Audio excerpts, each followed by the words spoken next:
位伦敦商人把他最新的股票信息在不到1秒的时间内发送到了他在香港的同事。美国纽约的客户点下鼠标就下了订单，购买北京制造的电子产品，几天内就通过货运飞机或是海运集装箱把货物从大洋的一端运到了另一端。当今全球的货物和信息流动的速度和总量都是史无前例的，但是全球商品交流的历史要比我们想象的古老得多。2000年前，沿着一条5000英里长的道路及著名的丝绸之路，这一活动就已经开始。丝绸之路并不只是一条道路，而是许多交错纵横的路线。这些路线是在几个世纪中逐渐出现的，一条条的路线通向不同的栖居地，也将它们相互连接在一起。最原始的农业文明发源于偏远的肥沃的河谷之中，周围地势的不便以及对未知的恐惧阻碍了当地人的交往。当地人在这里居住过一段时间后，他们发现他们在干旱的沙漠和边界周围所住着的不是民间传说里的魔鬼，而是马背上的游牧部落。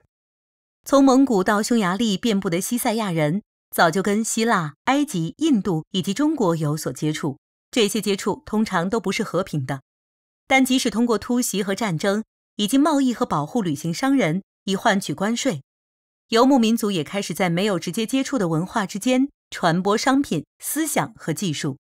在这个不断扩大的网络当中，最重要的一条就要数波斯御道了。这条御道是在公元前5世纪由大流士1世完成的，它从底格里斯河一直绵延至爱琴海，全长约2000英里。货物和信息在其中寄点通行所需的时间，仅是单个旅客所需时间的1/10。随后，亚历山大大帝征服了波斯，通过占领例如萨马尔罕这种城市，其疆域一直扩展到了中亚。此外，他还创建了例如苦展城这样新的城池。希腊、埃及、波斯以及印度这些国家的文明和贸易网络向东扩展的程度达到了历史之最，这为中国和西方之间的沟通桥梁打下了基础。直到公元前2世纪，一位名叫张骞的大使被派往前去跟西方的游牧部落谈判。这位大使回到中国之后，向当时的汉朝皇帝讲述了许多有关其边界西部地区古老的文明、蓬勃的贸易以及奇异的货物的故事。接着，许多大使、商人相继被派往波斯和印度，用丝绸和玉石换取他们的马匹和棉花。当时随从的还有军队，以保证他们旅途的安全。东方和西方之间的道路逐渐形成了一个跨欧亚的网络。这一网络使得欧亚之间的文化和商业交往程度达到了当时的历史之最。中国的货物来到了罗马，造成大量的黄金外流，因此罗马禁止了丝绸交易。罗马的玻璃器具在中国也十分受欢迎。中亚的远征军看到了中国和罗马军队的相遇，甚至可能将弩技术传到西方。对于异国货物的需求，贸易带来的利益使得这条丝绸之路一直保存完好。尽管罗马帝国分崩离析，中国的朝代盛衰兴废，即使是那些以抢劫和掠夺臭名昭著的蒙古囤积商人，也积极地保护这些贸易通道，而不是破坏它们。随着商品经济的发达，这条道路同时也使得文化、创新技术、思想和语言得以流通。发源于印度，佛教传播到了中国和日本，成为亚洲地区最盛行的宗教。伊斯兰教从阿拉伯半岛传到南亚，和当地的信仰融合，形成新的宗教，比如锡克教。火药从中国传到中东，塑造了土耳其帝国、萨法维帝国以及马拉塔帝国的未来。某种程度上说，丝绸之路成功地终结了自己。新的航海技术，像是磁罗盘传往欧洲，使得陆地上的长城公路被淘汰了。与此同时，元朝瓦解后，中国从国际贸易版图消失。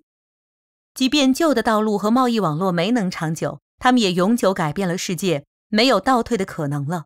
欧洲人寻找新的海上航道，想要寻找东亚的财富，导致了其在非洲和美洲的探索和扩张。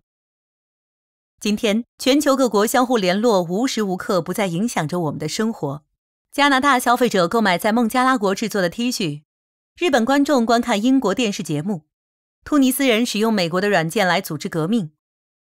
全球化对文化和经济的影响是无可争议的，但随之而来的好处与缺点也不是新鲜事了。尽管那些曾经隔断我们的山川、沙漠、海洋，现在通过超音速飞行器、跨大陆通信电缆和通过太空传输的信号得以绕过，不再需要商队跋涉数月了。但如果没有开创性的文化，这一切都是不可能的。这样的先进文化创造了丝绸之路，世界上第一个连接世界的互联网。如果您热爱学习，请订阅我们的频道。我们发布的全新视频内容包罗万象，从透过猫科动物看世界历史，到在月球生存的必备技能，不一而足。敬请继续关注，永葆探索热情。